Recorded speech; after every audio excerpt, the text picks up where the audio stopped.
अमित शाह और सहकारिता, सब लोग भूल गए थे कि अमित शाह का जन्म सहकारिता में ही हुआ था, लेकिन अब याद दिलाने का समय आ गया है। क्यों, कैसे, आइए बात करते हैं। सब्सक्राइब करें चैनल को। और भाव तोरसेकर और ओंकार जी जुड़ गए हैं इसी विषय की विवेचना करने के लिए।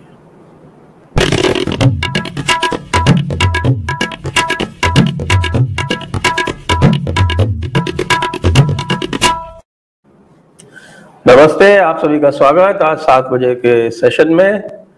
और हमारे साथ हैं भाव तोरसेकर, आपके जाने पहचाने और आपके उतने ही सुपरिचित ओंकार जी चौधरी।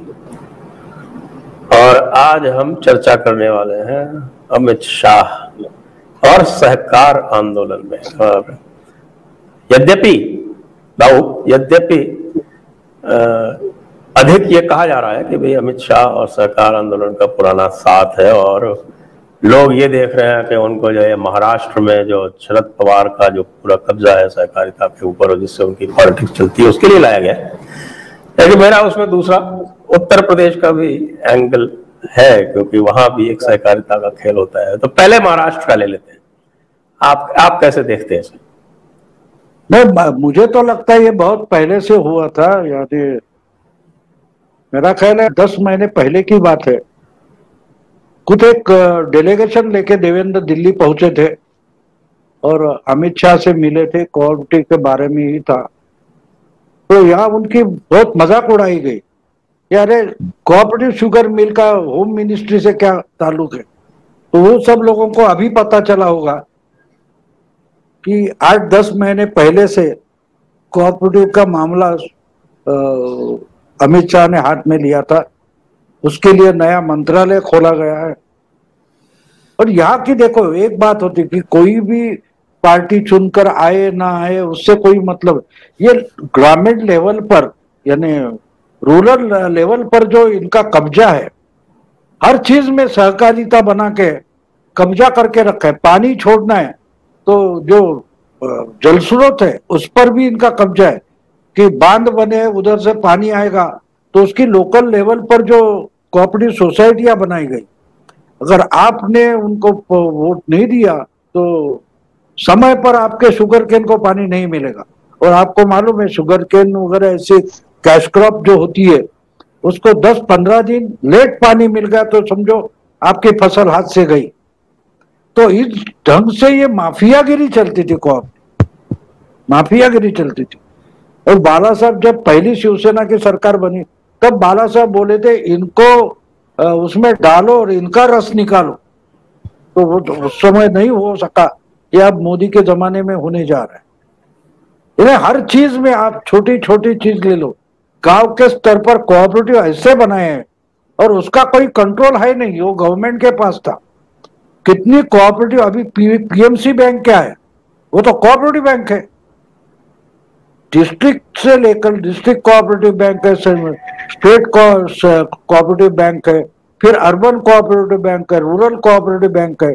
उससे आपको ऐसा जुड़ा रखा है कि आप इधर उधर हिल नहीं सकते और आपको चूस चूस कर मारा है लोगों ने।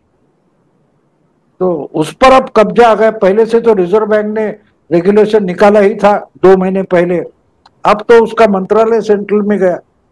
तो इनकी हलचल पर नजर रखी जाएगी।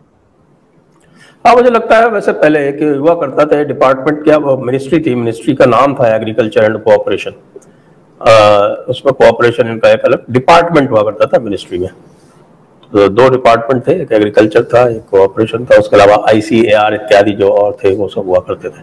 इसलिए कि मैं सेक्टर में काम किया मैंने और मेरा अक्सर वहां जाना हुआ करता था। महाराष्ट्र के अतिरिक्त जिस पर बहुत सारे लोगों का ध्यान नहीं है वो है उत्तर प्रदेश। और उत्तर प्रदेश में ओंकार जी बताएंगे कि जो पूरा का पूरा कोऑपरेटिव मूवमेंट है वो पिछले 30 साल से समाजवादियों के हाथ में है। और उसके पुरोधा हुआ करते थे माननीय शिवपाल सिंह जी यादव। और शिवपाल सिंह यादव जब भी समाजवादी की सरकार आई तो सदैव कोऑपरेटिव मिनिस्ट्री उनके पास रहती थी। बाकी और भी कोई बड़ी मिनिस्ट्रीज के साथ कोऑपरेटिव सदैव उनके साथ रहती थी। और वो यूपी कोऑपरेटिव यूनियन के अध्यक्ष रह चुके हैं, और गांव गांव में जो भी करो, यहाँ पर शुगर केन कोऑपरेटिव तो अधिक नहीं है, लेकिन एग्रीकल्चर कोऑपरेटिव का बड़ा बोलबाला है चारों तरफ। तो ओंकार जी, ये उत्तर प्रदेश वाला एंगल जो है वो मैंने किसी भी पत्र पत्रिका में नहीं देखा। सबने अमित शाह वर्सेस शरद पवार की बात की, हमने बैनर भी यही बनाया, मैंने कहा यही चलेगा क्योंकि बैनर तो ये देख के बनाना पड़ता है कि लोग बाग क्या देखते हैं उसको। लेकिन ये जो उत्तर प्रदेश वाला एंगल है, जरा इसकी भी तो विवेचना करिए। नहीं, वही हाल है लगभग जैसा महाराष्ट्र में तमाम तरह की अनियमितताएं रही हैं, लगभग वही ट्रेंड जो है उत्तर प्रदेश में भी रहा है। और मुझे तो याद है जब हम छोटे थे, बचपन, जब बहुत ज्यादा समझ नहीं थी, तो कोऑपरेटिव का हमने मतलब जमीन पर जो उसका असर होता है वो देखा है। उस समय जो कोऑपरेटिव सिस्टम था, वो चाहे कोई साधनहीन है, गरीब है, और उसके साथ कुछ दूसरे लोग जुड़े हुए हैं, एक दूसरे के यहाँ, हमारे यहाँ एक गांव में बड़ा प्रचलित शब्द था डंगवारा। डंगवारा मीन्स के हम आपके यहाँ काम करेंगे, आपको सहयोग देंगे, आप जब हमारी जरूरत पड़ेगी तो आप हमारे यहाँ अपने बैल भेजेंगे, अपनी मानव शक्ति भेजेंगे। तो इस तरीके से एक दूसरे को कोऑपरेट करके आगे बढ़ा जाता था। अब बाद के वर्षों में जैसे जैसे चीजें आगे बढ़ी, उसमें तमाम तरह की व्याधियां, भ्रष्टाचार, अनियमितताएं, गड़बड़ियां और उसको भ्रष्ट करने के तरीके ढूंढ लिए गए। और आप सही कह रहे हैं, शिवपाल सिंह यादव जब जब मिनिस्टर बने हैं तो ये डिपार्टमेंट उनके पास रहा है और पूरा उत्तर प्रदेश जानता है, और लास्ट में तो उनके भतीजे भी जान गए थे कि एक्चुअल में शिवपाल यादव किस तरीके से अपनी मिनिस्ट्री में काम करते थे।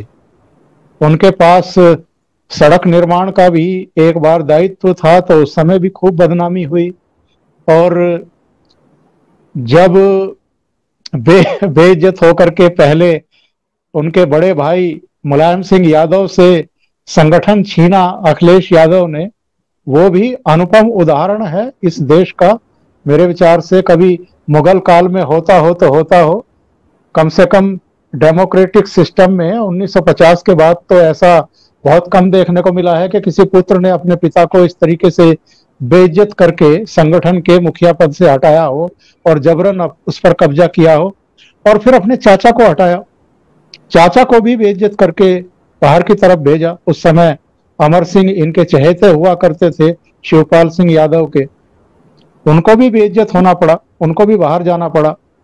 तो शिवपाल यादव हो या संजय जी, जो दूसरी सरकारें रही हैं, मायावती के शासनकाल में भी जो सहकारिता डिपार्टमेंट रहा है, वो मंत्रियों के लिए, पार्टियों के लिए दुधारू गाय की तरह रहा है, भैंस की तरह रहा है, और इसको बर्बाद करने का काम ज्यादा किया है। और सबसे दुर्भाग्यपूर्ण बात क्या है, केवल उत्तर प्रदेश की या महाराष्ट्र की बात नहीं है, जहां जहां सहकारिता, एक नाम तो इसका आंदोलन दिया गया है कि सहकारिता आंदोलन, लेकिन इनमें जितने भी कोऑपरेटिव बैंक हैं, आपके सहकारी बैंक, जिला बैंक और इससे जुड़ी हुई जितनी संस्थाएं हैं, उन सब में पॉलिटिकल नियुक्तियां होती हैं। और जो नॉन प्रोफेशनल हैं, जिनको कोई जानकारी नहीं है, जिनके पास कोई स्किल नहीं है, ऐसे लोगों को इस कोऑपरेटिव सोसाइटीज में दूसरी जगहों पर बैठाया गया, केवल खाने कमाने के लिए। जिनको कहीं और एडजस्ट नहीं कर सकते हैं, उनको निगमों में, बोर्ड में, कोऑपरेटिव सोसाइटीज में, इस तरह के जितने भी डिपार्टमेंट हैं उनमें ठेल दिया जाता है या नियुक्त कर दिया जाता है। और ये जो तमाम तरह की अनियमितताएं हैं, गड़बड़ियां हैं, भ्रष्टाचार हैं, महाराष्ट्र का तो अभी सामने आ रहा है, जब आगे चर्चा बढ़ाएंगे तो उसकी भी चर्चा करेंगे कि 25,000 करोड़ का एक घोटाला सामने आ रहा है, जिस पर ईडी जांच पड़ताल कर रही है, और उसमें वही सब शामिल हैं, शरद पवार के भतीजे और भतीजे की पत्नी और खुद शरद पवार का नाम भी 2018 में आ ही चुका है एक मामले में। तो ये सारा कुछ जो भाव ने अभी बताया है कि वहां किस तरीके से निचले स्तर तक पर इन लोगों का व्यवस्थाओं पर कब्जा रहता है और ये किस तरह से सारा मैनिपुलेट करते हैं और नियंत्रित करते हैं। महाराष्ट्र में, विदर्भ में ही कितने किसानों की आत्महत्याएं हो चुकी हैं और ये बड़ी बेशर्मी के साथ ज्ञापन लेकर के राष्ट्रपति भवन जाते हैं कि साहब किसानों की ये दुर्दशा हो रही है, किसानों की वो दुर्दशा हो रही है। ये केवल 2014 के बाद हुई है क्या, या 2014 के बाद ही किसानों ने आत्महत्या करनी शुरू की है क्या? जब मनमोहन सिंह सरकार में शरद पवार कृषि मंत्री थे तब भी लगातार आत्महत्याएं जा रही थी। तब तो शरद पवार ने कभी चिंता नहीं की, बल्कि कभी मीडिया वाले पूछ भी लेते थे तो ये मुंह मोड़ करके चल देते थे। तो ये जो दोगले चरित्र हैं ये सामने अब आ रहे हैं। और सबसे पहले बयान भी किसका आया?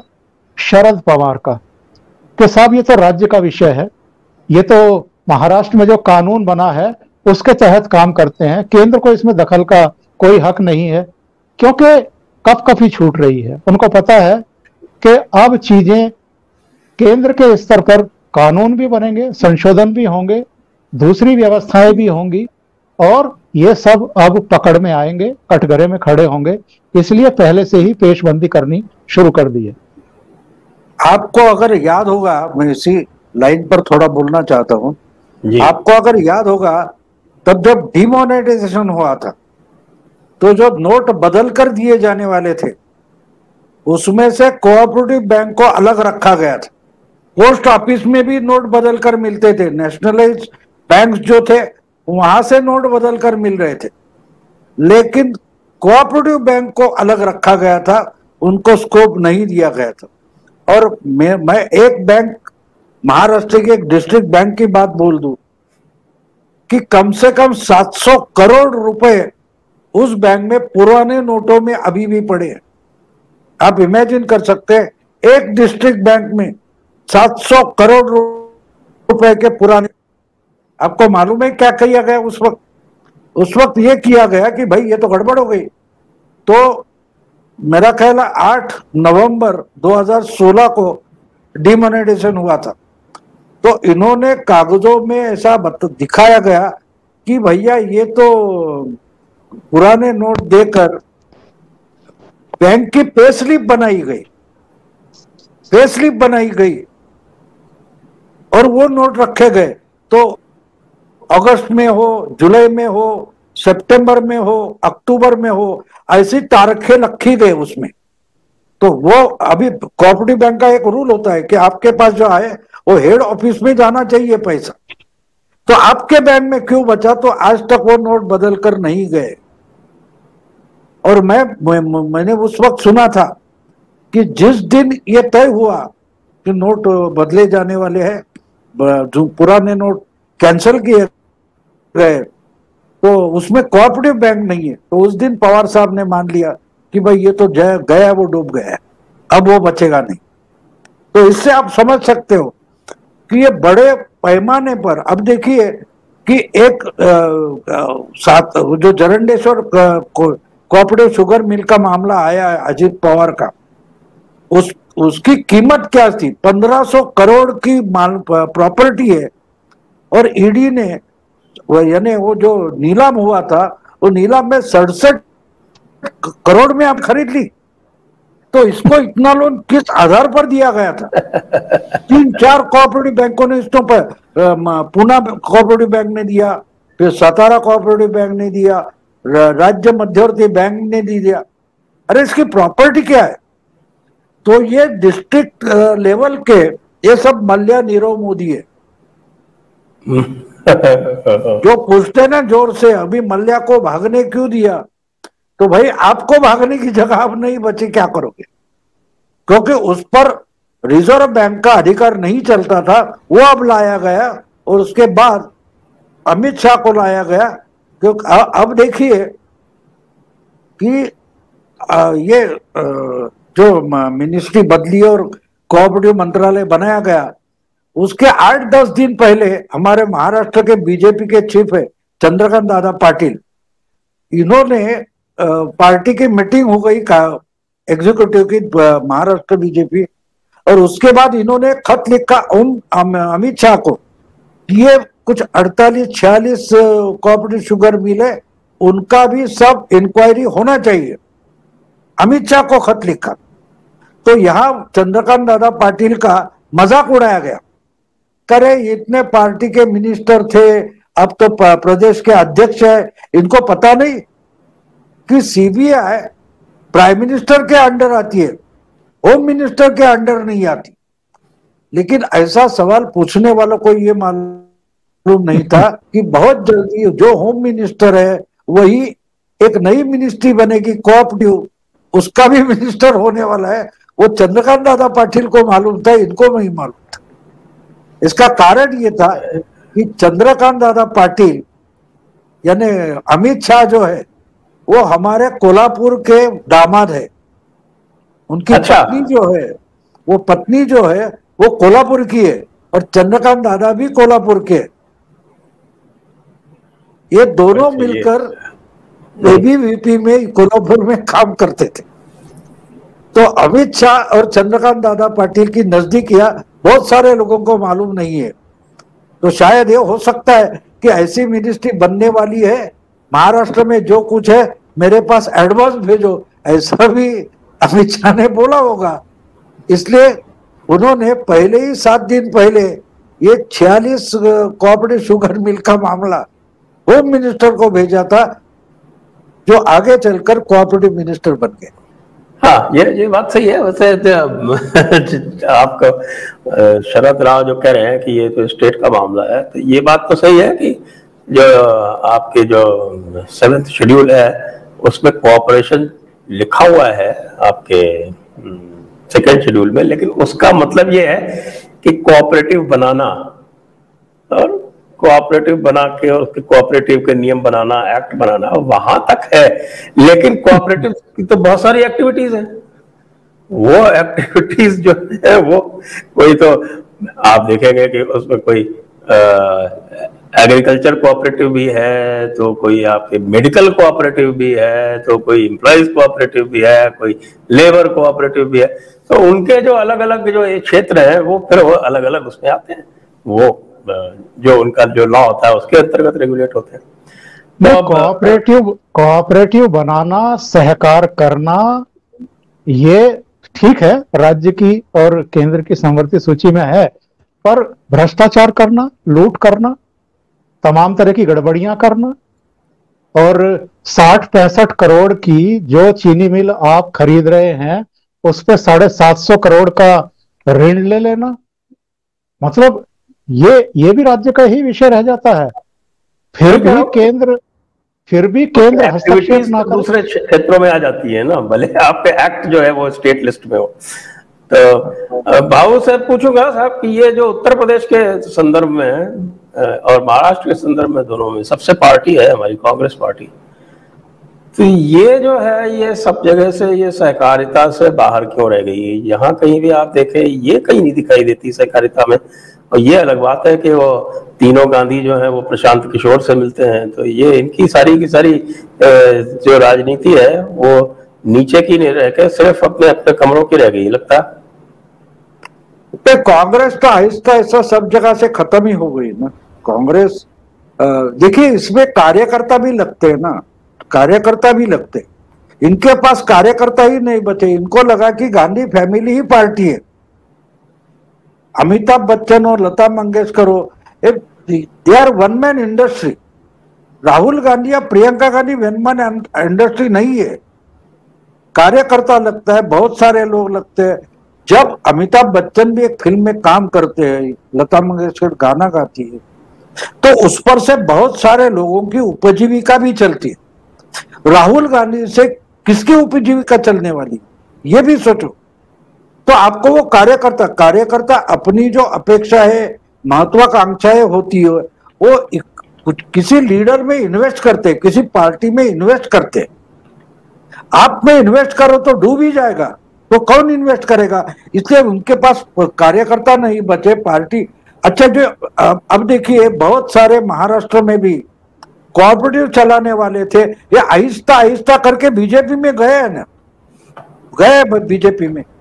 हर्षवर्धन पाटिल जो इंदापुर के वो तो देवेंद्र के साथ अमित शाह को मिलने गए थे, उनकी खुद की कोऑपरेटिव है। वो कोऑपरेटिव भी अगर अजीत पवार काबिज करना चाहते तो वो क्या करेंगे, उनको बीजेपी को खेमे में आना पड़ा। बहुत सारे विखे पाटिल है नगर के, अभी विखे पाटिल की बात आप सुनेंगे तो आपको शायद मालूम नहीं होगा, देश की पहली कोऑपरेटिव शुगर मिल बनाने वाले ये जो राधाकृष्ण विखे उनके दादा थे, पूरे खेडूत के किसान थे, ओरिजिनल किसान थे। लेकिन उनकी जो ताकत थी वो देखकर जो पहले प्लानिंग कमीशन के वाइस प्रेसिडेंट थे, उपाध्यक्ष थे, डॉक्टर धनंजय राव गाडगील, उन्होंने बताया कि, और उस समय नगर डिस्ट्रिक्ट में बहुत सारी शुगर मिल थी, तो उन्होंने बताया क्यों किसान का कोऑपरेटिव बना के हम ये शुगर मिल खरीद ना ले। और वैसे पहली शुगर मिल बनी प्रवरा कोऑपरेटिव शुगर मिल जिसको मानते हैं, वो पहली मिल ये राधाकृष्ण विखे पाटिल के दादा ने बनाई थी, उसके बाद उनके पिताजी ने भी चलाई, तो वो पहली है। और आपको यानी उस वक्त वो उनके दादा भी बोले अरे मुझ पर भरोसा कौन करेगा, इसलिए पहले 3 साल धनंजय राव गाडगिल उस शुगर मिल के अध्यक्ष थे। और मेरा ख्याल है कोई मेहता करके, वैकुंठलाल मेहता, वो धनंजय राव गाडगिल और ये विखे पाटिल के दादा, उन्होंने मिलकर ये पहली कोऑपरेटिव शुगर मिल बनाई। वो चमत्कार था। तो उससे किसानों को अगर किसानों के पास पैसा नहीं है तो उनका शेयर कैपिटल भी स्टेट गवर्नमेंट देगी, ऐसा इनिशिएटिव लिया गया था। बाद में क्या हो गया कि 10% किसानों का शेयर, 40% स्टेट गवर्नमेंट का शेयर और 50% सेंट्रल का अनुदान सब्सिडी, तो ये 90% सब्सिडी लेने के लिए शुगर मिल निकलती गई। और उस पर से जो ये एम्पायर खड़े करते गए, हर डिस्ट्रिक्ट में वो लीडर खड़े हो गए। वो हमारे यहाँ उनको सहकार महर्षि बोला जाता, ये महर्षि बने। तो अब देखिए पवार साहब बोलते हैं, इसका कारण आपको समझ लेना चाहिए। देश में जितनी कोऑपरेटिव बैंक है उसमें से 1/3 बैंक अकेले महाराष्ट्र में है। 38 या 39 कुछ % कोऑपरेटिव बैंक्स या फाइनेंशियल कोऑपरेटिव संस्थाएं है वो अकेले महाराष्ट्र में है। तो उनका, और उससे भी आधी अकेले वेस्टर्न महाराष्ट्र में। तो पवार साहब की जान अटकी है तो वहां अटकी है ना, तो वो ये सब निकालेंगे, कॉन्स्टिट्यूशन, ये स्टेट का मामला है, वो सब निकालेंगे, क्योंकि मालूम है उनको कि अब वहां बचे, वहां से मुझे कहाँ खत्म करने चले। पर भाव ये सामना में क्यों तारीफ हो रही है कि अमित शाह नियुक्त हुए हैं तो बड़ा अच्छा होगा, क्योंकि संजय राउत की पत्नी के अकाउंट में भी तो क्या 60-65 लाख आए थे कहीं से, वो कोई प्रवीण राउत जी बैंक का मामला था ना, वो भी तो ये सामना में क्यों तारीफ हो रही है? नहीं, वो उनको पता नहीं चलता हम किसकी तारीफ कर रहे हैं, किसको गाली दे रहे हैं। वो मन में आया लिख देते हैं। आपके हिंदी में बोलते हैं ना, गंगा गए गंगादास, जमुना गए जमुनादास। कल बिल्कुल उल्टा लिख सकते हैं। आजकल परमवीर के खिलाफ बोल रहे हैं, लेकिन यही तो सामना में परमवीर और मुंबई पुलिस स्कॉटलैंड यार्ड से भी बढ़िए बोल रहे थे ना। अब उनका सब रोना धोना चालू है तो परमवीर का नाम भी नहीं लेते। तो वो जो लिखते हैं उनको पता नहीं वो क्या लिखते, बस लिख लेते हैं, वो खुद भी पढ़ते नहीं।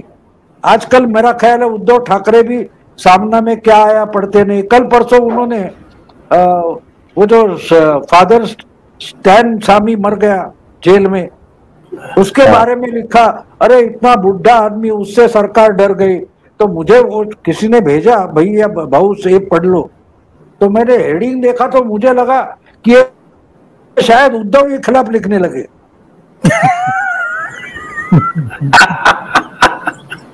क्योंकि आपको मालूम है बीमार बूढ़ा आदमी तो मदन शर्मा था, नेवी वेटरन, जिसको शिवसैनिकों ने मारा था पिछले साल याद है आपको? सही बात।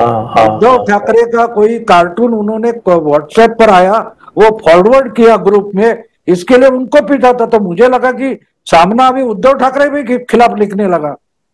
ये हेडिंग पढ़कर मुझे लगा, लेकिन नीचे पढ़ा तो अच्छा ये तो फादर स्टेन के लिए लिख रहे। तो मैंने आज ही उसका एक मराठी में वीडियो डाला है कि कल शायद अगले साल शायद ये कृष्णा देसाई की स्मृति दिन भी समारोह करेंगे, क्योंकि कृष्णा देसाई आपको मालूम होगा कि 1970 में ये कम्युनिस्टों के एमएलए थे जिनकी हत्या शिवसैनिकों ने की थी। 18 शिवसैनिक पकड़े गए थे, जेल भी गए थे, बड़ा मसला हुआ था। तो उस समय टाइम मैगजीन में बाला साहब का इंटरव्यू आया था। पूरे एशिया में अगर कम्युनिस्टों से लड़ने वाला कोई बड़ा लीडर है तो बाला साहब ठाकरे है। टाइम मैगजीन ने उनका इंटरव्यू किया था और उन्होंने ही शुरू किया सामना में। आज कम्युनिस्टों की अगर गुणगान हो रहा है तो समझ लो कि सामना कौन चला रहा है, कौन लिख रहा है, कौन पढ़ रहा है इस पर, तो उसको सीरियसली लेने की जरूरत नहीं है। उनको अमित शाह के लिए वो लिख रहे हैं या स्टेन के लिए रख रहे या उद्धव के लिए रख रहे, पवार के लिए, उसमें कोई मतलब नहीं। वो उस दिन लगता है तो सूरज को चांद भी करके लिखेंगे। यानी किसी पार्टी का माउथ पीस, मुखपत्र इतना हास्यास्पद अभी कभी हुआ ही नहीं होगा। मजाक बना दिया है, कोई शिवसैनिक भी नहीं पढ़ते। हाँ, सिर्फ मराठी के संपादक है, मुंबई के चैनल के जो ब्यूरो चीफ है वो पढ़ते और उससे हेडलाइन बनाते हैं। बाकी सामना कोई, वो संजय राउत खुद भी नहीं पढ़ते, एक बार लिख दिया बस लिख दिया। तो उससे क्या मतलब निकलता है वो उनको भी मालूम नहीं। और एक बार तो मैंने बाला साहब को भी दिखाया था कि उनकी निंदा कैसी की है सामना में। तो वो बात अलग है, वो अपने क्या बोलते हैं धुन में रहते हैं। तो जब वो निंदा की थी बाला साहब की, तब भी यही संजय राउत ही थे या कोई और था? हाँ, संजय राउत ने की थी। तो मैंने बाला साहब को दिखाया था, पढ़िए कम से कम, आप एडिटर नाम है आपका ऊपर लगता है, तो कम से कम वो पढ़िए। मुझे बोले मैं फोन देता हूँ, तू ही उसको चार कुछ सुना देना। मैं क्यों सुनाऊंगा, आपका पेपर है, आपका एग्जीक्यूटिव एडिटर है। यानी एक बाला साहब का एक फेमस सेंटेंस है, बाला साहब बोले थे शिवाजी पार्क में, अगर तुम्हारा दाऊद है तो हमारा गौड़ी है, ऐसा उन्होंने बोला था। तो 99 के चुनाव में जब शिवसेना की सत्ता हाथ से निकल गई और उस वक्त गौली ने एक पार्टी निकाली थी अखिल भारतीय सेना करके, तो उस पर लिखते हुए संजय राउत ने लिखा था कि तुम्हारा दाऊद तो हमारा गौड़ी बोलने वालों को अब अकल आई होगी। तो ये बोलने वाले इनके एडिटर है, ये भी संजय राउत को पता नहीं, उस पर हम क्या सीरियसली बात करेंगे। यानी जो एडिटर है, शिवसेना प्रमुख है, उसकी भी बदनामी कर गए थे। तो उस पर क्या सीरियसली हम बात करेंगे। ये तो संजय राउत की महानता है कि वो स्वयं का लिखा भी नहीं पढ़ते। तो मैंने एक बार पिछले ये सरकार बनी तब मैंने लिखा है, मेरे ब्लॉग पर लिखा था, आप जोकर यानी विदूषक को अगर अपने चाणक्य बना दिया तो चित्रगुप्त को मरकट लीला करनी ही पड़ेगी। तो आज हम उद्धव ठाकरे की हालत देख रहे हैं क्या हो रही है। आपने मरकट लीला की बात कही तो मरकट लीला की बात से याद आया कि एक मरकट लीला जो है वो दिल्ली में हो रही है हमारे गांधी परिवार के यहाँ, जो अभी मैंने कहा था और पहले आपसे बात हो रही थी शो से पहले, कि प्रशांत किशोर गांधी परिवार के साथ मिलकर क्या करना चाहता है। मुझे लगता है वो कांग्रेस के अध्यक्ष बनना चाहते हैं दूसरे, क्योंकि ये तीनों अगर मिले हैं और उनको अगर जो G23 है उनसे कोई अलग आदमी चाहिए, तो उनको लगता है कि फिर पार्टी बना के, आजकल आपको मालूम है कि एयरपोर्ट डेवलप करना है, या कोई बंदरगाह डेवलप करना है तो अडानी, अंबानी, टाटा ऐसे किसी ग्रुप को उसके राइट्स दे देते हैं, भाई खड़ा करो, बीओटी बोलते हैं ना उसको, बिल्ड ऑपरेट एंड ट्रांसफर। तो शायद कांग्रेस उनको चलाने देने की कुछ सोच हो गई कि बनाओ, चलाओ और ट्रांसफर करो, आउटसोर्स कर रहे मैंने उसके लिए कुछ चर्चा होती होगी कि भाई हमको तो नहीं जम रहा है चलते, तो आप चलाओ, हैंडल करो, फायदा अपना अपना ले लो और बाद में पार्टी हमको ट्रांसफर करो, बीओटी। ये तो बहुत ही ब्रिलियंट आइडिया है।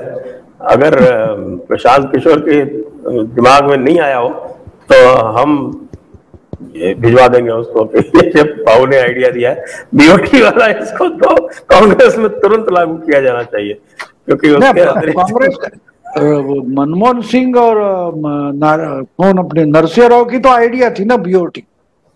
हाँ, हाँ। बनाओ, खड़ा करो और हैंडल करो, हाईवे बनाओ, टोल ले लो और बाद में हमको दे दो पैसा वसूल होने के बाद। अब इसमें वो खड़ा क्या करेगा, उसका वसूल क्या होगा प्रशांत किशोर का, वो ही बात है, भगवान जाने या राहुल जाने। शायद भगवान क्या जानता है वो भी हमको पता चलेगा, लेकिन राहुल क्या जानता है वो मुझे लगता है भाव, मुझे लगता है कांग्रेस को खड़ा करने के चक्कर में प्रशांत किशोर खुद ही बैठ जाएंगे। वो तो एक बार तो उत्तर प्रदेश में झेल चुके हैं। उत्तर प्रदेश में हो गया ना, हो गया हो ही गया है। यूपी के लड़के जो थे दोनों निकले कड़के, ऐसा हुआ था ना यूपी के लड़के वाला। और उन्होंने समाजवादी खाट पे चर्चा करनी शुरू की तो लोगों ने कहा कि ये देखो, ये खाट पे चर्चा करेंगे तो उसका मतलब यही समझते थे कि खाट पे चर्चा का मतलब क्या होता है, और खाट पे लोगों ने कहा इसकी खाट खड़ी हो जाएगी, तब उसको तुरंत वाइंड अप किया गया। और लोगों ने ये भी कहा कि भाई खाट पे तो उठा के ले जाते हैं अर्थी के लिए उत्तर प्रदेश में, तो उसके बाद फिर उसको बीच में ही उसको वाइंड अप करना पड़ा। बाकी वो खाटे वाटे में थे वो भी लोग उठा के ले गए, हाँ लूट के ले गए। पिछले प्रोग्राम में मैंने बोला था कि भैया कबाड़ी क्यों इकट्ठा करते हो, इस पर कचरा क्यों इकट्ठा करते हो, तो प्रशांत किशोर भी मोदी ने फेंका हुआ कचरा ही है ना। मोदी शाह ने 14 के बाद ये कचरा बहुत लोगों ने उठाया है जिसका नाम प्रशांत किशोर है, तो अब गांधी परिवार भी वो कचरा उठा कर कुछ हो सकता है देखने की कोशिश कर रहे, कोई बात नहीं। ओंकार जी, अभी तो उत्तर प्रदेश में तापमान काफी हाई चल रहा है, और जो बीच में जो उठापटक रस्सा कृषि वगैरह और सब चर्चा वर्चा चल रही थी वो भी अब शांत हो गई। अब योगी जी के नेतृत्व में पूरे दम से चुनाव लड़ा जाने वाला है, और योगी जी ने एक काम और कर दिया जो पहले कभी नहीं हुआ था कि समाजवादी पार्टी का कम से कम गुंडागर्दी पर पूर्ण अधिकार माना जाता था। पिछले 30 वर्ष से तो मैं देख रहा हूँ कि जो सड़क की दादागिरी है वो तो समाजवादी की कभी नहीं गई थी, इस बार लगता है मुझे सड़क की दादागिरी भी चली गई। बिल्कुल चली गई, और मुझे लगता है कि योगी आदित्यनाथ ने बहुत सोची समझी रणनीति के तहत कुछ कदम उठाए हैं और बहुत सख्त कदम उठाए हैं। आपने देखा होगा कि पिछले करीब 1.5 साल से एक पूरा अभियान चलाया है गुंडों, मवालियों, माफियाओं, और जो एक नेक्सस था पॉलिटिशियन के बीच में, गुंडों के बीच में, माफियाओं के बीच में, उनके अवैध परिसंपत्तियों को किस तरीके से बुलडोजर लगा करके नेस्तनाबूद किया है, पूरी तरीके से ध्वस्त किया है। इसका बड़ा अच्छा मैसेज जाता है समाज में। और अब तो बल्कि यहाँ चर्चा ये हो रही है उत्तर प्रदेश में कि जैसे जैसे 22 का चुनाव नजदीक आ रहा है, जो जमानत पर बाहर भी आ गए थे गुंडे बदमाश, वो भी अपनी जमानत रद्द करा करके वापस जेलों में जा रहे हैं, क्योंकि उनको पता है कि 2022 से पहले अगर वो सुरक्षित नहीं हुए तो वो हमेशा के लिए ऊपर भी जा सकते हैं। तो एक ऐसा माहौल बिल्कुल क्रिएट कर दिया गया है कि जितने भी इस तरह के तत्वों का सहारा लेकर के ये समाज में अलग अलग वर्गों में, अलग अलग समुदायों जातियों में एक आधिपत्य स्थापित करके और वोट हासिल करते थे, क्योंकि जो निचले स्तर के गुंडे हैं, जो समाज की एक साइकी है ना, वो ये है कि वहां पर गुंडों को भी हीरो की तरह पेश किया जाता है। तो अलग अलग जातियों के जो गुंडे होते हैं वो निचले स्तर पर चीजों को मैनेज करते थे। तो निचले स्तर पर उनको पूरी तरीके से डिमोरलाइज कर दिया है, नेस्तनाबूद किया है, या पूरी तरीके से भयभीत कर दिया है। तो वो लोग वापस जेलों में जा रहे हैं, और जो खंडहर पड़े हुए हैं, जो कभी महल खड़े किए गए थे, मतलब जिन जमीनों पर आपका अधिकार नहीं, जिनके बैनामे आपके पास नहीं, जो या तो पंचायत की जमीन है या दूसरे आपके खसरे वगैरह में किसी और का नाम था, वहां कब्जा कर लिया, जबरन लिखवा लिया, वो सब नेस्तनाबूद किया गया, डिमोलिश किया गया है। तो एक माहौल योगी ने निचले स्तर पर बनाया है। और जो ये अपने 7-7.5 महीने से यहां बैठे हुए हैं, ये भी अभी जो पंचायत के इलेक्शन हुए हैं उनमें आपने इनका भी हश्र देख लिया। जिस तरह की ये धमकियां देते थे कि हम 2022 में ये कर देंगे, हम तो 2024 तक भी बैठे रहेंगे, तो डायरेक्ट इनडायरेक्ट में धमकी यही थी ना कि हम 2022 में भारतीय जनता पार्टी को सबक सिखा देंगे, या 2024 में नरेंद्र मोदी का रास्ता रोक देंगे। यही धमकी थी इनकी। 2022 और 2024 का अगर आप नाम लेकर के धमकाने की कोशिश कर रहे हो, तो जो बिल्कुल निचले स्तर की, जहां से ये आ रहे हैं, गांव, ग्रामीण क्षेत्र, पंचायत, ग्राम पंचायत से लेकर के ब्लॉक समिति और फिर जिला समिति, वहां तो इनके पूरी तरीके से पैर उखड़ गए। तो अगर हम देखें तो उत्तर प्रदेश में मुझे नहीं लगता है कि समाजवादी पार्टी या बहुजन समाज पार्टी, कांग्रेस तो खैर ऑलमोस्ट खत्म है बिल्कुल। मतलब पिछली विधानसभा में कांग्रेस के 27-28 एमएलए आए थे, और पिछली में घट करके 7 रह गए थे, जबकि 7 लड़े थे। 2 लड़कों की बात हो रही थी। और प्रशांत किशोर का ये आइडिया था कि अचानक शीला दीक्षित को भी पता नहीं चला कि वो कब मुख्यमंत्री पद की दावेदार नहीं रही, और उसके बाद ये दोनों लड़के दावेदार बना दिए गए। तो क्या हश्र पिछले चुनाव में भी हुआ था, और इस बार तो और भी हालत इनके लिए बहुत खराब है। कोई समाजवादी पार्टी के साथ खड़ा होने को तैयार नहीं है, कोई बहुजन समाज पार्टी को छूने को तैयार नहीं है, और कांग्रेस को तो अपने साथ को लेने को तैयार नहीं है। मतलब उत्तर प्रदेश में हालत ये हो गई है। तो ये बात सही है कि उत्तर प्रदेश में तो कांग्रेस जो 84 में जब जीते थे ये लोग, उसके बाद से तो सारा मामला यूं ही चल रहा है। हाँ, 89 तक एनडी तिवारी मुख्यमंत्री थे, उसके बाद तो कोई मुख्यमंत्री इनका बना ही नहीं, उसके बाद से तो खत्म ही हो गया सारा।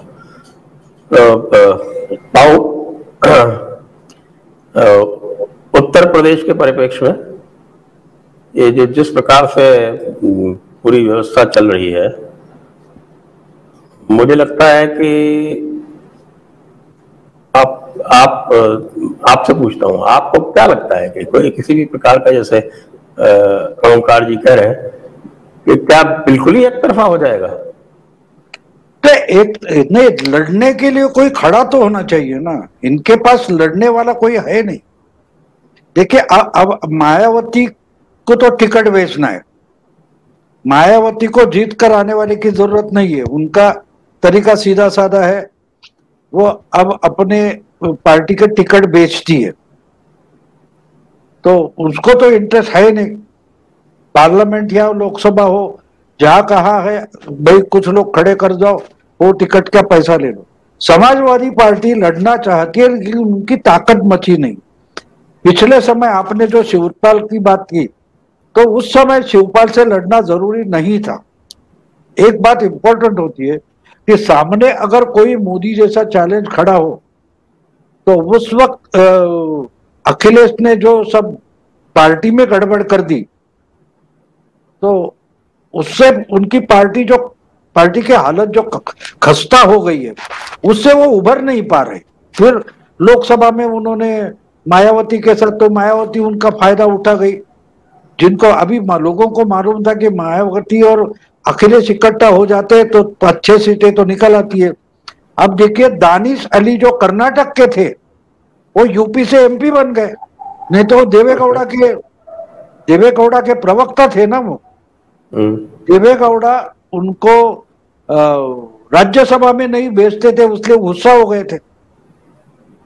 तो उन्होंने मायावती उनको टिकट क्यों देगी? आपको पता है टिकट बेचा जाता है। और मौर्य करके कौन थे, वो लास्ट मोमेंट में 2017 में निकला है वैसे, मुझे पूरा याद, स्वामी प्रसाद मौर्य। तो उन्होंने जाहिर तौर पर बोला था कि मायावती तो टिकट बेचती है। तो दानिश अली, ऐसे लोग मायावती को चाहिए, उनको चुनकर आके कुछ होना है। एक बार हो गई और उन्होंने अपना नाम खराब कर लिया, वो तो फाइट में है नहीं। बचे हैं अकेले अखिलेश ने तो खुद के पैरों पर कुल्हाड़ी मार ली। उनको पिताजी उनके साथ नहीं थे लोकसभा में, लास्ट लोकसभा में बोल गए आप ही मोदी जी चुनकर आइए और देश चलाइए, ये हमारे बस की बात नहीं है। और सोनिया गांधी के बाजू में खड़ा होकर तो बोले थे लास्ट सेशन में। तो ये अगर ये हम सब देखें तो पिछले लोकसभा में लोगों ने फिर भी 63 सीट बीजेपी की आ गई। तो इस बार क्या होने वाला है? 300 शायद क्रॉस नहीं कर पाएंगे, लेकिन 300 के पास तो पहुंच जाएंगे, क्योंकि उनको हटाने का कोई कारण लोगों को नहीं दिखता। मैं हमेशा वोटर पर, मतदाता पर भरोसा करता हूं, अगर उनका एक्सपीरियंस अच्छा है। और दूसरी बात है, हमको वोटर को भी समझ लेना चाहिए। वोटर एक बात देखता है, देखिए, एक में थोड़ी आपको आक्षेप लेने जैसी बात लगेगी, लेकिन एक्सेप्शनल एग्जांपल देता हूं। शराबी की जो पत्नी होती है वो मारता है, सब करता है, लेकिन वो बाहर नहीं निकालती। और जिसका घर अच्छे कमाई नहीं होती, फिर भी उसकी बीवी जो होती है, पत्नी होती है, वो संसार चलाती रहती है। क्यों चलाती रहती है? क्यों नहीं भाग जाती? अच्छा कोई मिलेगा, लेकिन उस पर भरोसा करे या नहीं, वो उसके दिमाग में रहता है। योगी जी ने बहुत अच्छा काम शायद नहीं किया होगा, लेकिन बुरा भी तो नहीं किया है, बुरा भी तो नहीं किया। मायावती हो, मुलायम सिंह हो या अखिलेश हो, उनका जो एक्सपीरियंस लोगों का है वो बुरा एक्सपीरियंस है। योगी का जो गवर्नमेंट है उसका एक्सपीरियंस बहुत भारी अच्छा है, इससे अच्छा कुछ हो ही नहीं सकता, ऐसे नहीं मान, ऐसी बात नहीं है। लेकिन इन्होंने उनसे बुरा भी तो कुछ नहीं किया, थोड़ा बहुत के वो अच्छा ही काम किया है, तो वो एक्सपीरियंस मायने रखता है और वोटर उस तरफ जाता है। देखिए, 50 सालों से कांग्रेस बार बार चुन के आई, इसका मतलब कांग्रेस अच्छा काम नहीं चलाती थी, लेकिन सामने कोई अल्टरनेटिव था ही नहीं। बिल्कुल वाजपेयी भी नहीं थे, लेकिन मोदी वो अल्टरनेटिव हो गए।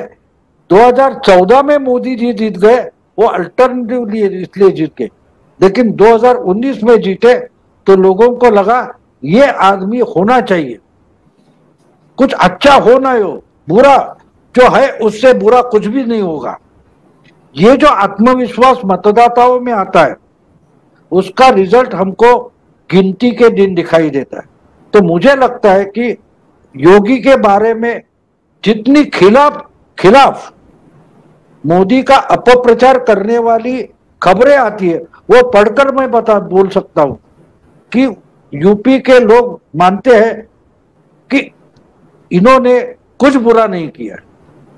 जितनी एक्सपेक्टेशन है उतना नहीं हुआ शायद,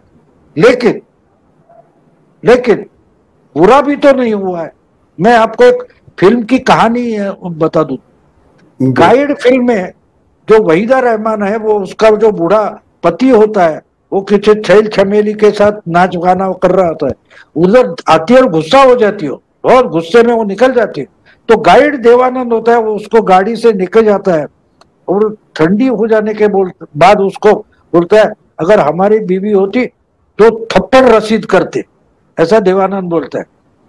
तो शर्माकर वहीदा बोलती है कि लेकिन प्यार भी तो करते। ये फर्क समझते आप? पति 2 थप्पड़ मारता है लेकिन प्यार भी तो करता है ना। इस पर वो जो पत्नी है वो अपना मन बना लेती। तो मोदी का या योगी का जो गवर्नेंस है वो मैं इस ढंग से देखता हूँ। आजकल के जमाने में कैंसल कल्चर है भाऊ। हाँ कहा जाएगा कैसा? नहीं, मेरा तरीका समझ लेने का ऐसा ही होता है। गाइड फिल्म के बारे में आपने कहा, गाइड फिल्म को भी लोग कैंसिल कर देंगे कि साहब ये तो बहुत उस समय की जो है वो गलत बनी है, जैसे आजकल हो रहा है ना इंग्लैंड में और अमेरिका में कि किसी ने 20 साल पहले कोई बात कही थी उसको लेके उसके पीछे पड़ जाते हैं। लेकिन वो जो वहीदा का डायलॉग है वो कुछ बताता है, कुछ समझाता है। वो उस औरत की जो थकी हुई औरत होती है, पत्नी होती है, उसकी मेंटालिटी क्या होती है। अगर उस मेंटालिटी को समझ लेते हैं ना तो भारत के वोटर को हम समझ लेते हैं। अब हम धीरे धीरे दर्शकों के प्रश्नों की ओर चल रहे हैं। दर्शकों, आप अपने प्रश्न पूछ लें क्योंकि अब मैं अंतिम 2 प्रश्न पूछने वाला हूं। पहले ओंकार जी से। ओंकार जी, समाजवादियों की तरफ से बड़ा एक दंभ भरा एक बयान आया था इसके पंचायत चुनावों के पहले, और ये था कि साहब कि हम भी बंगाल की स्टाइल से चुनाव लड़ेंगे। खेला हुई अब बंगाल की स्टाइल से चुनाव लड़ते लड़ते ये भूल गए कि बंगाल की स्टाइल में चुनाव लड़ रही थी ममता, सत्ता उसके पास थी तब वो उस स्टाइल में चुनाव लड़ पाई। अब ये इन्होंने जो बोला उसका मुझे लगता है कि उल्टा इम्पैक्ट तो नहीं हो गया? पहले तो मैं एक टिप्पणी जरा मायावती जी के बारे में कर दूं। जो भाव ने बताई थी मायावती जी के बारे में, उसमें एक चीज जोड़ देता हूं। जो एक दलित का तमगा मायावती के साथ था, कुछ घटनाओं की वजह से वो तमगा उनसे छिन चुका है। आपको याद होगा जब विमुद्रीकरण हुआ था तो देश में शायद अकेली पॉलिटिशियन थी जिन्होंने हफ्ते भर में करोल बाग के 3 अलग अलग बैंकों में 104 करोड़ का कैश जमा कराया था। तो उनके साथ जो एक दलित की बेटी होने का जो तमगा था वो वहां से छिन गया, और बादलपुर में और दूसरी जगहों पर जितनी संपत्तियां, परिसंपत्तियां उनके भाई के नाम से, उनकी भाभी के नाम से जितनी वो मिली, उससे वो पूरी तरीके से एक्सपोज हो गई। और सेकंड थिंग ये कि नरेंद्र मोदी ने बहुत ही होशियारी के साथ जो प्रतीक हैं दलितों के और दूसरे, उनको एक तरीके से अपना लिया।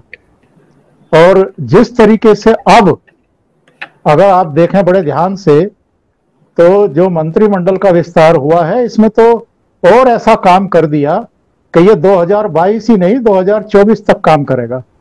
मतलब दलितों को भी, पिछड़ों को भी, अति पिछड़ों को भी और आदिवासियों को भी, उनको ज्यादा वेटेज दिया, उनके चेहरों को ज्यादा जोड़ा। अब आते हैं आपके इस सवाल पर, जो आदरणीय अखिलेश यादव जी के दंभपूर्ण जो उनके वक्तव्य होते हैं, जो उनकी शेखी होती है, एक्चुअल में वो कई बार भूल जाते हैं। और वो ही नहीं, ये भूलने की बीमारी उन वंशवादी चेहरों को और वंशवादी उन परिवारों की अगली पीढ़ी को भूलने की बड़ी भारी आदत है कि ये लोग संघर्ष करके यहां तक नहीं आए हैं। संघर्ष से इन्होंने अपना रास्ता नहीं बनाया है, अपनी जगह नहीं बनाई है, अपनी पोजीशन नहीं बनाई है। ये सब चांदी की चम्मच मुंह में लेकर के पैदा हुए, पैराशूट से उतरे। इनको वंशवादी होने के नाते, किसी का बेटा होने के नाते, किसी की बेटी होने के नाते, पब्लिक ने जो एक सामंतवादी व्यवस्था हमारे दिमागों में बैठ चुकी है। पहले मुगलों ने हम पर शासन किया, फिर अंग्रेजों ने किया, तो हमें गुलामियत की एक आदत पड़ी हुई है। इसी तरीके से अलग अलग राज्यों में कुछ वंशवादी परिवार हैं जिनकी गुलामी अभी भी उनकी जातियों के लोग करते आ रहे हैं, और उन्हीं के किस्से होते हैं ड्राइंग रूम में बैठ करके। उनका कंट्रीब्यूशन क्या है, उन्होंने अपनी जाति के लिए कुछ किया हो, किसी को नौकरी दे दी हो, वो अलग बात है, पर ओवरऑल उनका कंट्रीब्यूशन क्या है, उस राज्य की बेहतरी में नए उद्योग कितने लेकर के आए हैं, रोजगार के अवसर कितने जनरेट किए हैं, कितने विजनरी हैं, उनके पास किसी तरह का कोई दृष्टिकोण है कि नहीं है, नीतियां हैं कि नहीं है, नियत है कि नहीं है, उसको लोग भूल जाते हैं और उस जातिवादी वंशवादी व्यवस्था में इनको लगातार चुनते रहते हैं। पर जैसा भाऊ ने कहा है कि जब विकल्प सामने आ जाता है तो कई बार ये वंशवादी व्यवस्था, ये जातिवादी व्यवस्था टूट जाती है और बिखर जाती है, और ये हमने होते हुए देखा है पिछले 7-8 सालों में, खास तौर से, बल्कि उससे भी पहले मैं जाऊंगा 2011 से लेकर के और 2021 के बीच में, इन 10 सालों में हमने ये बार बार देखा है कि अलग अलग राज्यों में अलग अलग जो क्षेत्रीय दल हैं और जो वंशवादी पार्टियों के द्वारा संचालित हैं, उन पार्टियों को बुरी तरीके से हारते हुए देखा है। तो ये अखिलेश यादव हो या दूसरे वंशवादी चेहरे हों, ये कई बार भूल जाते हैं कि चीजें बदल रही हैं, मतदाताओं की सोच बदल रही है, उनके पार्टियों को और नेतृत्व को परखने का तौर तरीका बदल रहा है। अब वो चीजें नहीं चल सकती हैं जो पहले ये लोग बिहार में करते रहे हैं, उत्तर प्रदेश में करते रहे हैं, हरियाणा में करते रहे हैं, दूसरी जगहों पर करते रहे हैं। अब ये चीजें नहीं चलेंगी। पहले मतपेटियां होती थी, वो लूट ली जाती थी, अब तो ईवीएम मशीनें आ गई हैं।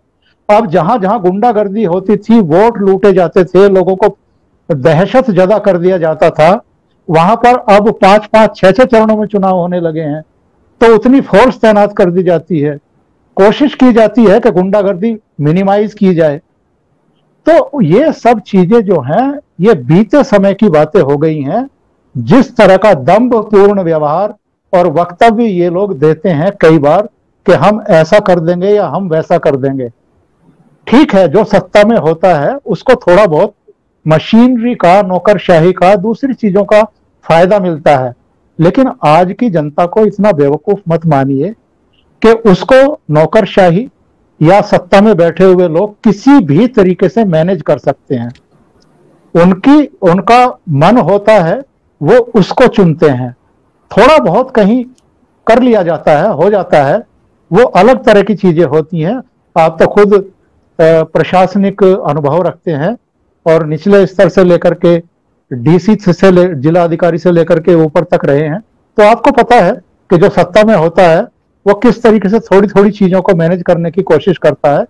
लेकिन जब जनता किसी को बदलने पर आती है तो ये सारे मैनेजमेंट ध्वस्त हो जाते हैं, और जब किसी को चुनने पर आती है, दोबारा चुनने पर आती है, तो भी जिस तरह की शेखी ये बगार रहे थे कि हम पश्चिम बंगाल की तरह कर देंगे, ये सब संभव नहीं है। और 2022 में भी हम और आप देखेंगे कि सब अपने तबले, मंजीरे, ढोल, तासे, ये सब लेकर के उतरेंगे मैदान में। वो वामपंथी भी उतरेंगे, वो टुकड़े टुकड़े गैंग वाले भी उतरेंगे, वो ओवैसी की टीम भी उतरेगी, इनके हमदर्द भी उतरेंगे, वो सो कॉल्ड लिबरल मीडिया वाले भी सक्रिय होंगे, मुख्य धारा वाले भी, और जो सोशल मीडिया वाले हैं वो भी एक पूरा माहौल बनाने की कोशिश करेंगे। लेकिन जनता देखती है, तराजू में तौलती है और अंततः फैसला करती है कि हमारे लिए सही कौन है और गलत कौन है। तो दावे आप कुछ भी कर सकते हैं, लेकिन धरातल पर आपने कितना काम किया है, आपकी नीतियां कैसी हैं, आपकी नीयत कैसी है, क्या संकट के समय, विपत्ति के समय आप कहीं दिखाई दिए हैं? मुझे नहीं लगता कि कहीं मायावती दिखाई दी है या अखिलेश यादव दिखाई दिए हैं, या ये जो दक्षिण से आप पहुंचे हैं अपना तबला और ढोल लेकर के, ओवैसी, ये कहीं उस समय यहां पर दिखाई दिए थे। उस समय केवल योगी आदित्यनाथ ही दिखाई दे रहे थे जिलों जिलों में, जो जाकर के लोगों के हालचाल भी पूछ रहे थे, जहां कमियां थी उनको पूरा कर रहे थे, समस्या का समाधान भी कर रहे थे। तो लोग जरूर पूछेंगे जब 2022 में ये लोग पहुंचेंगे कि भैया तब कहां थे आप। तब वो किसान आंदोलन में थे।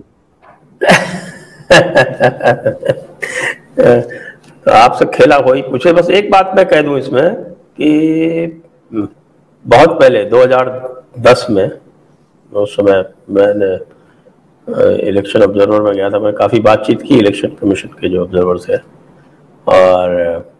और जो सीईओ इत्यादि थे। इलेक्शन कमीशन ने एक, आपको ध्यान है कि पहले जब इलेक्शन हुआ करते थे तो सारे के सारे बैलेट उठा के और एक पेटी में, एक ड्रम में डाल दिया करते थे और फिर ड्रम में सब मिला के, तो उससे आपको जो आइडेंटिटी थी वो छुप जाती थी और बूथ वार ये नहीं पता चल पाता था कि कहाँ से हमको वोट मिला, कहाँ नहीं मिला। तो जो सीक्रेसी ऑफ बैलेट है वो बेहतर रहती थी। तो बार बार जब इस तरह की शिकायत आई, जैसे अभी हमने बंगाल में देखा कि वो आपके ईवीएम के हिसाब से जा जाके पिटाई कर रहे लोगों की, तो 2010 बल्कि 2009 से इलेक्शन है, 12 साल हो गए, इलेक्शन कमीशन ने, उन्होंने पूरा करके एक टोटलाइजर मशीन बनाई थी। टोटलाइजर मशीन थी जिसमें 16 ईवीएम को एक साथ हुक करके और उनका टोटल एक साथ निकाल लेते थे। और खासतौर से जब आपका ये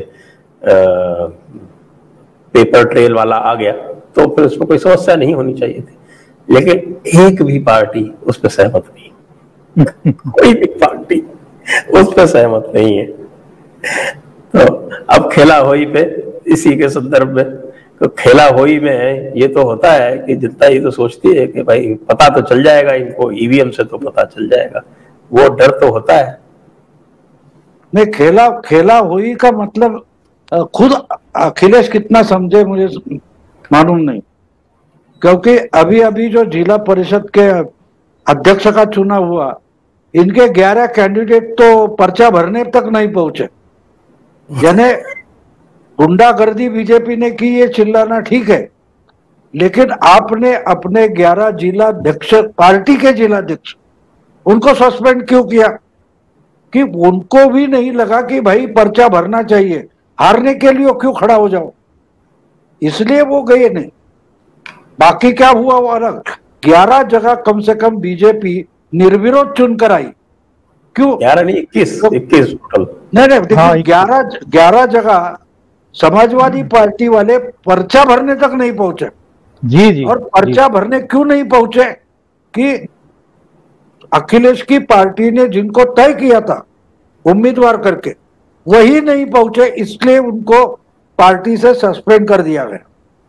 तो खेला कैसा होगा अगर खिलाड़ी ही आपके पास नहीं है, और जो खिलाड़ी आप मानते हो, उतारते हो, वो तो अखाड़े में उतरने के लिए राजी नहीं है। तो खेला हुई का मतलब क्या? उधर से कुछ उठाओ और अपना लेबल बना लगा लो, डुप्लीकेट माल बनाओ, ऐसा तो नहीं होने वाला है। तो खेला हुई। और दूसरी बात है, देखिए, ममता के बारे में और हमारा कोई भी अनुमान हो या बात मत हो, लेकिन एक बात माननी पड़ेगी, चीफ मिनिस्टर बनने के पहले भी ममता इसी ढंग से जुझारू थी। सत्ता में आने का फायदा उनका होगा, लेकिन जब सत्ता में नहीं थी तो लेफ्ट से जिस तरीके से जूझती थी, क्या अखिलेश को हमने कभी जूझते हुए देखा है? बिल्कुल नहीं, बिल्कुल नहीं। हाँ, मुलायम लड़े होंगे या शिवपाल सिंह, राम गोपाल वगैरह वो लड़े होंगे, लेकिन अखिलेश कभी मैदान में उतर कर लड़े नहीं। वो डायरेक्ट चीफ मिनिस्टर बने, डायरेक्ट प्रदेश के अध्यक्ष बने, डायरेक्ट पूरे राष्ट्रीय अध्यक्ष बने, लेकिन उन्होंने मैदान में उतरकर लड़ाई नहीं की। तो खेला हुई का मतलब क्या है? कि मैदान में उतरकर लड़ेंगे, मरो या मारो तरीके से लड़ेंगे, उसको खेला हुई बोलते हैं। अब इनको खेला हुई का मतलब ही मालूम नहीं है, तो उन्होंने वहां की लाइन ले ली। जैसे चुनाव के प्रचार में कोई फेमस फिल्म का गाना होता है, वो उठाकर शब्द बदलकर पेश किया जाता है, वैसा उन्होंने भी वो उठाया, खेला हो बे, खेला होई।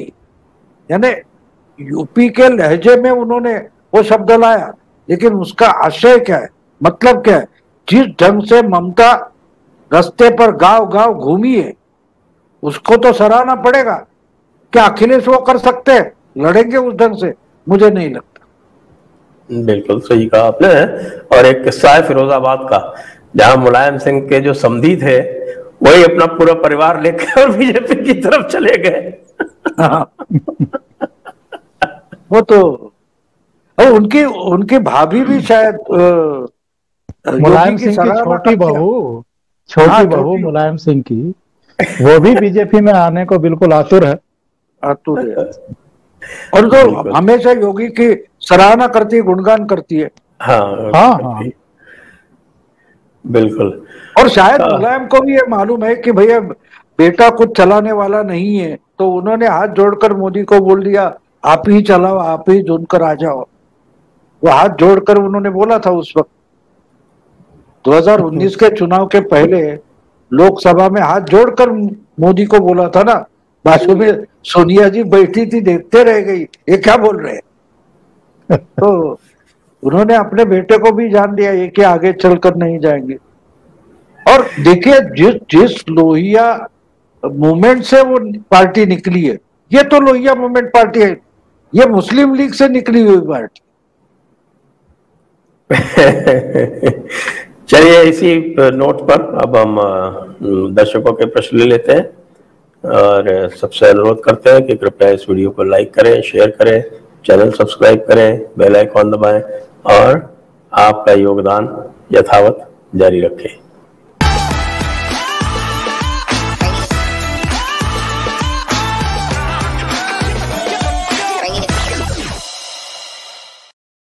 सिद्धार्थ तगलपल्लेवर, भाऊ ये उद्धव ठाकरे, संजय राउत, अनिल परब जैसे नमूने कहां से ढूंढ कर लाते हैं?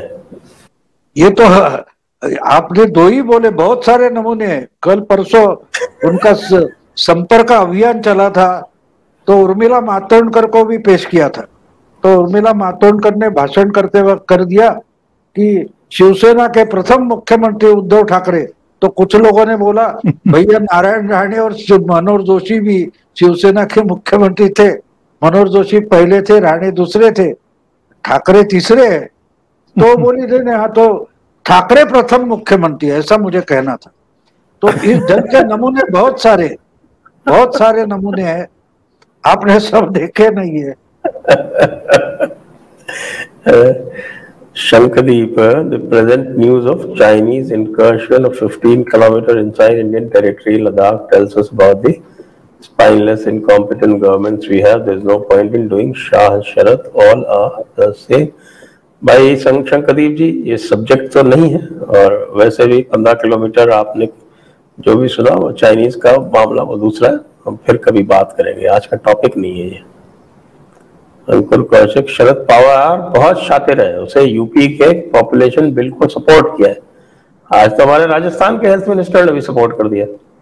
मीन्स ये बिल योगी के लिए सही नहीं है, गरीब हिंदू की सब्सिडी छिनी जाएगी, भ्रम फैलाया जाएगा, वह योगी को वोट नहीं करेंगे, ये बिल चुनाव से पहले घातक है। नहीं, ये जो बिल लाया जा रहा है ये कोई अतीत से लागू नहीं होगा।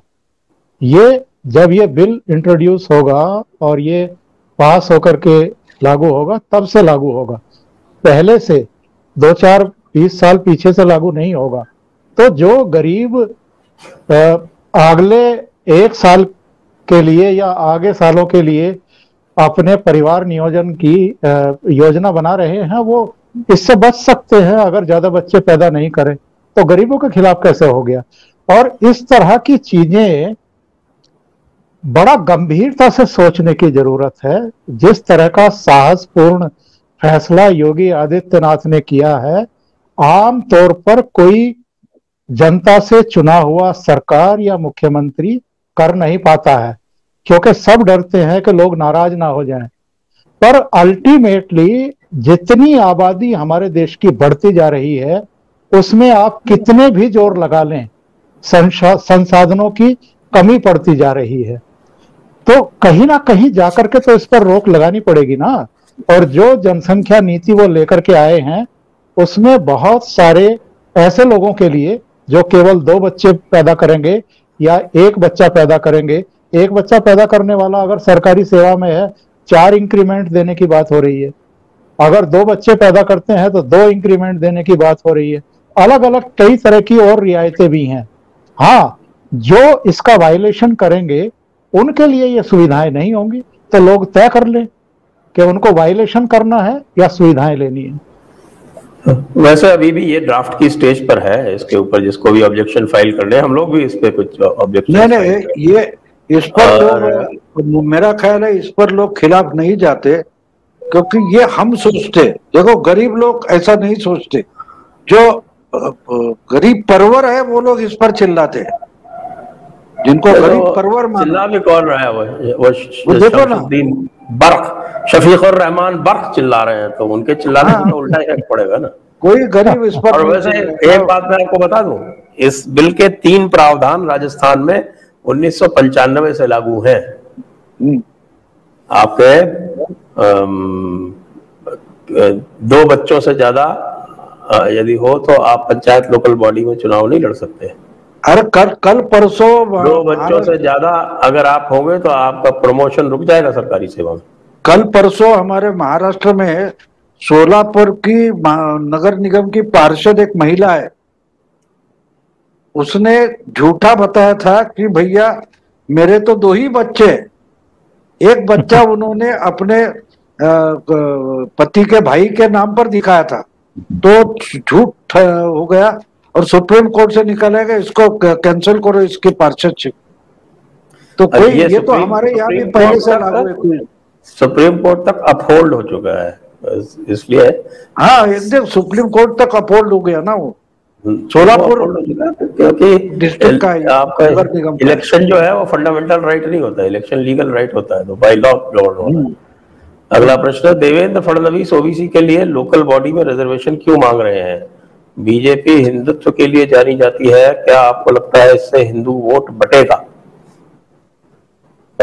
बिल्कुल नहीं बटेगा, क्योंकि देखिए जहां महाराष्ट्र में तो ओबीसी बहुत संख्या में है, लेकिन उनका राइट्स हमेशा मारा गया है, हमेशा मारा गया।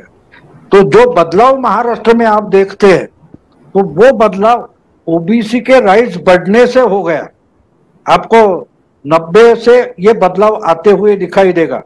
देखो पहले माना जाता है, वो चर्चा क्या थी कि बीजेपी मंडल के खिलाफ है, लेकिन असल में मंडल आने से ही बीजेपी की ताकत महाराष्ट्र में बढ़ी। ये अजीब आपको लगेगा, लेकिन बिल्कुल अजीब नहीं है, क्योंकि ओबीसी बहुत सारे छोटी छोटी जातियां हैं, वो इकट्ठा होकर जिनको हम ओबीसी बोलते। तो फडणवीस खुद पंडित ब्राह्मण है, लेकिन फिर भी वो ओबीसी के लिए लड़ रहे हैं, क्योंकि वो पिछड़ा ही समाज है। अगला प्रशांत बागाड़े, टॉपिक से हटके सवाल है, सही हिंदी ट्रांसलेटेड भगवत गीता और वेदास कहाँ से ऑर्डर करूं? गीता प्रेस हिंदी वाली बात करें तो आप गीता प्रेस से आगे सोचिए मत। गीता प्रेस गोरखपुर। महाभारत भाव, महाराष्ट्र में सिंचन घोटाला हुआ था, मगर 5 साल तक देवेंद्र जी ने कोई कार्रवाई नहीं की। क्या आप सहकार मंत्रालय किसी बड़े नेता पे कार्रवाई करेगा या सिर्फ बातें होंगी? तो आपको एक बात मालूम होनी चाहिए कि जब देवेगौड़ा प्राइम मिनिस्टर थे 96 में, तब चारा घोटाला सामने आ गया, लेकिन उसमें लालू प्रसाद कन्विक्ट होने में 18 साल निकल गए। तो जल्दी क्यों नहीं होता है, उसका जवाब तो सुप्रीम कोर्ट दे सकता है, क्योंकि हमारे यहाँ तारीख पे तारीख चलती रहती है, तारीख पे तारीख चलती रहती, तो क्या करें? अभी भी लालू जी के कुछ 4 मामले कोर्ट में चल रहे हैं, 4 में वो दोषी पाए गए, उसकी शिक्षा भुगत रहे, लेकिन 4 मामले अभी भी चल रहे, और मामला 96 का है, यानी कम से कम 25 साल पुराना मामला है। तो सिंचन घोटाला जो महाराष्ट्र का है, उसकी भी बात निकलेगी, लेकिन टाइम लगेगा। रुचि वाली नमस्कार सब गुरु को।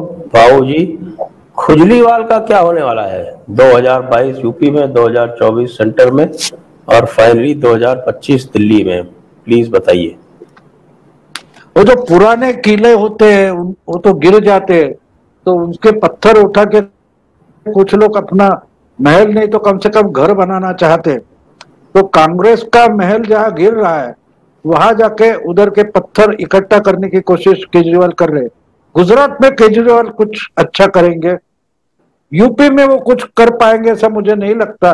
लेकिन एक बात है कि कांग्रेस के हाथ से जो वोटर निकला जा रहा है वो पकड़ने की कोशिश केजरीवाल कर रहे हैं। इससे ज्यादा वो दिल्ली के बाहर कुछ ज्यादा कर नहीं पाएंगे। और पंजाब का जो आम आदमी पार्टी का मामला है वो तो इस वक्त लास्ट टाइम जितना उनको चांस मिला था उतना तो पंजाब में इस समय मिलने वाला है। नेक्स्ट।